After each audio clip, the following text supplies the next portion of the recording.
अस्सलाम वालेकुम वरहमतुल्लाहि वबरकातुहू। मैं हूं तौकीर अली हैदर और आप देख रहे हैं तौकीर लाइव यूट्यूब चैनल।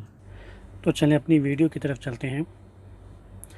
आज की जो हमारी वीडियो है ये है मैथमेटिक्स के बारे में, चैप्टर 5 और 9th क्लास का फैक्टराइजेशन। आज हम इसका यूनिट नंबर 8 जो है वो पढ़ेंगे। हमारा जो आज का क्वेश्चन है इसमें हमने देखना है कि if x plus 2 is a factor of 3x square minus 4kx minus 4k square then find the value of k। हमारे पास जो x प्लस 2 है वो फैक्टर है 3x square minus 4kx minus 4k square का। इसमें जो k है उसकी जो है हमने वैल्यू जो है वो फाइंड करनी है। तो सबसे पहले आपने लेट कर लेना है, जो हमारी मेन इक्वेशन है उसको p इंटू एक्स के 3x square minus 4kx minus 4k square के, इसको लेट कर लें। इसको आप इक्वेशन नंबर जो 1 है उसका नाम रख लेना आपने। इसके बाद देखें जो आपके पास x प्लस 2 है, अब इसको आपने पुट करना है 0 के इक्वल। ठीक है, यहाँ से आपने जो है x की वैल्यू निकालनी है, वो आ जाएगी आपके पास -2।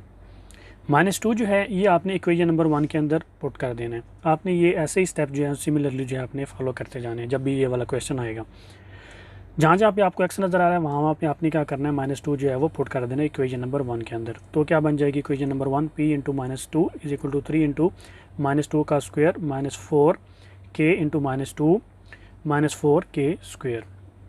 ये हमारे पास जो है वो इक्वेशन बन जाएगी। ये ऐसे ही रह जाएगा तो इज इक्वल टू हो जाएगा 3 into 4 minus plus 8k minus 4k square. अब प्लस 8k जो है ये कहाँ से आया, ये -4 जब मल्टीप्लाई हुआ -2 से तो ये क्या आ गया, +8 आ गया यहाँ पे। और 4 जो है वो 3 वाला ये कैसे आया, ये हमने -2 जो है उसका स्क्वायर लिया तो ये 4 आ गया।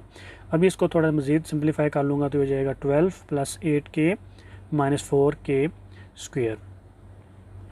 अब देखें, अभी हमको पता है कि जो x प्लस 2 है ये फैक्टर है 3x square minus 4kx minus 4k square का। अगर ये फैक्टर है तो इसका मतलब है कि जो रिमाइंडर होगा वो इक्वल्स टू 0 होगा। क्लियर? तो रिमाइंडर इक्वल टू 0 होगा तो मैं जो है वो इसको इक्वल्स टू 0 भी लिख सकता हूँ। 12 plus 8k minus 4k square को इक्वल्स टू मैं 0 भी लिख सकता हूँ।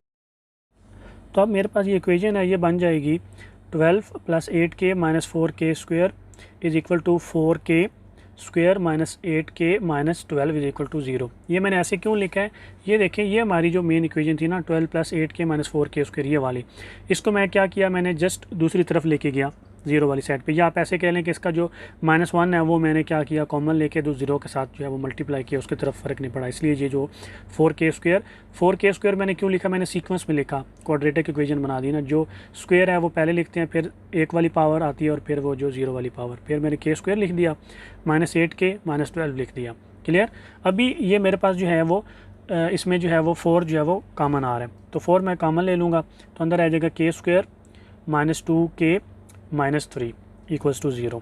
अभी 4 जो है दूसरी तरफ जाके 0 के साथ डिवाइड हो जाएगा तो मेरे पास रह जाएगा k square minus 2k minus 3 equals to 0। जब उसके साथ 0 के साथ डिवाइड होगा तो 0 ही रहेगा, कोई फ़र्क नहीं पड़ेगा उस साइड पे जाके। अब देखिए, हमने यूनिट 7 में जो पढ़ा था ना क्वाड्रेटिक इक्वेशन, मैंने उस हिसाब से जो -2 किया उसको मैंने जो है वो अब 2 हिस्सों में जो है वो डिवाइड करना है। तो मैं k square minus 2k minus 3 को मैं कैसे लिख दूँगा, k square minus 3k plus 1k minus 3 is equal to 0 मैंने लिख दिया। ठीक है, अब इससे देखें कि इक्वेशन के ऊपर जो है हमारी इक्वेशन ये वाली और ये वाली बिल्कुल बैलेंस है, इसमें कोई फ़र्क नहीं पड़ा। जस्ट मैंने -2k को क्या कर दिया है, 2 हिस्सों में डिवाइड कर दिया, -3k और +1k करके मैंने लिख दिया। अभी मेरे पास 2 पार्ट्स बन रहे हैं, k स्क्वायर माइनस 3k और दूसरा मेरे पास बन रहा है k माइनस 3। अभी देखें तो पहले में जो k स्क्वायर माइनस 3 किया इसमें से k कॉमन आके तो k माइनस 3 रह जाता है, और दूसरे वाले में +1 कॉमन आके तो k माइनस 3 रह जाता है। अभी इन दोनों में देखें तो मेरे पास k माइनस 3 जो है वो कॉमन आ रहा है, तो मैं k माइनस 3 बाहर निकाल लूँगा और अंदर आ जाएगा k प्लस 1 इक्वल्स टू 0। अभी दोनों जो है इक्वल्स टू 0, तो मैं एक दफ़ा k माइनस 3 इक्वल्स टू 0 लिख दूंगा और एक दफ़ा k प्लस 1 इक्वल्स टू 0 लिख दूंगा। इधर से k जो है वो 3 आ जाएगा और यहाँ से k जो है वो इक्वल टू -1 आ जाएगा। तो इसका मतलब है कि k के मेरे पास 2 आंसर आ गए, +3 और -1। तो इस तरह जो है आप k की वैल्यू जो है वो निकाल सकते हैं। सिंपल है, आपने जस्ट x की जो वैल्यू है वो निकालनी है और आपका जो मेन आपकी जो पोलिनोमियल इक्वेशन होगी उसके अंदर आपने पुट करके जो है वो वैल्यू निकाल लेनी है। मैं थोड़ा सा जो है आप लोगों के लिए इस क्वेश्चन को रिवाइज़ कर दूँ।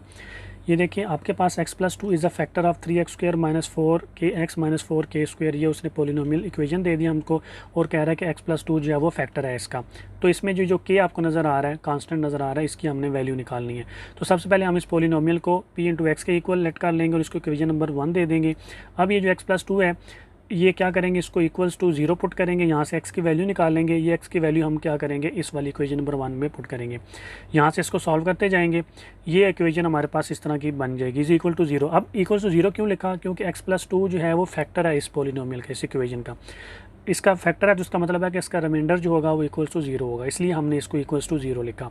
अब इस पूरी इक्वेशन में 4 जो है वो कॉमन आ रहा है तो मैंने 4 कॉमन लिखा। अब 4 इधर जाके 0 पे डिवाइड होता है तो कोई फ़र्क नहीं पड़ता, ठीक है, 0 का 0 ही रहता है। लेकिन इधर k² माइनस 2k माइनस 3 रह जाएगा। अब k² माइनस 2k माइनस 3 जो है इसको मैंने फैक्टर बना लिया, इसको k² माइनस 3k लिख दिया प्लस k माइनस 3। अब हमारे पास दो पेयर बन रहे हैं, एक k² माइनस 3k और एक k माइनस 3। अब k² माइनस 3k में से मैंने k कॉमन लिया और अंदर आएगा मेरे पास k माइनस 3। इस तरह k माइनस 3 में से मैंने जो है +1 कॉमन ले लिया तो अंदर आएगा k माइनस 3। अभी इन दोनों इक्वेशन में देखें तो हमारे पास k माइनस 3 जो है वो कॉमन आ रहा है, तो मैंने k माइनस 3 कॉमन ले लिया, बाकी हमारे पास रह गया k + 1, वो मैंने इधर लिख दिया। अब ये दोनों k माइनस 3 और k + 1 जो फैक्टर बन गए इक्वल टू 0 है, तो अब इन दोनों को बारी बारी मैंने इक्वल टू 0 रख लिया और यहाँ से k की वैल्यू 3 आई और यहाँ से k की वैल्यू जो है वो -1 आ गई। अब एक और क्वेश्चन देख लेते हैं, ये तो ये इसका जो है वो आंसर है। अभी एक और क्वेश्चन देख लेते हैं ताकि आपकी जो है वो अंडरस्टैंडिंग जो है ज़्यादा हो जाए। अभी दूसरा क्वेश्चन है, if x - 1 is the factor of x³ minus kx² plus 11x minus 6 then find the value of k। Similar वही आपने स्टेप्स करने हैं, आपने लेट कर लेना है p × x is equal to x³ minus kx² plus 11x minus 6। इसको equation number 1 आपने जो है वो नाम दे लेना है। अब आपने पुट करना है x - 1 इक्वल्स टू 0, यहाँ से x की वैल्यू जो आपके पास आ जाएगी वो 1। अब ये जो 1 आई ये आपने इक्वेशन नंबर 1 के अंदर पुट कर देनी है, ठीक है। तो मैं पुट करूँगा p × 1 इज इक्वल टू 1 का क्यूब माइनस k × 1 का स्क्वायर प्लस 11 × 1 माइनस 6 हमारे पास आ जाएगा। अब इसको मैं मज़ीद सॉल्व करूँगा तो 1 माइनस k प्लस 11 माइनस 6, ठीक है। अब माइनस k क्यों आया, क्योंकि 1 का जो स्क्वायर है वो 1 नहीं होता है, इसलिए मैंने उसको माइनस k लिखा। अभी जो है वो p × 1 इज इक्वल टू, अब इसको मैं सॉल्व करूँगा तो 6 माइनस k रह जाएगा। क्यों, 1 + 11 जो है वो हमारे पास 12 होता है, उसमें से -6 करूँगा तो मेरे पास 6 रह जाएगा माइनस k। अब हमको पता है कि x - 1 जो है वो फैक्टर है polynomial x³ minus kx² plus 11x minus 6 का। तो इसका मतलब है कि रिमाइंडर जो होगा वो इक्वल टू 0 होगा। मैं इक्वल टू 0 पुट कर देता हूँ, तो यहाँ से 6 माइनस k जो है इक्वल टू 0। अब k दूसरी तरफ जाके क्या हो जाएगा प्लस, तो 6 इज इक्वल टू k या k इज इक्वल टू 6। तो इस ये हमारा जो है वो आंसर आ गया। क्लियर। तो इस तरह आप जो है जब भी इस तरह का क्वेश्चन आएगा आप जो है इस तरह सॉल्व करके ये वाले स्टेप्स करके तो ईजिली जो है वो वैल्यू फाइंड कर सकते हैं किसी भी कॉन्स्टेंट की। तो आई होप कि आप लोगों को मेरी जो है आज की वीडियो पसंद आई होगी। अगर आप लोगों को मेरी आज की वीडियो पसंद आई है तो काइंडली मेरे चैनल को सब्सक्राइब कर दें, लाइक कर दें और अपना बहुत सारा ख्याल रखें, दुआ में याद रखें। अल्लाह हाफिज़।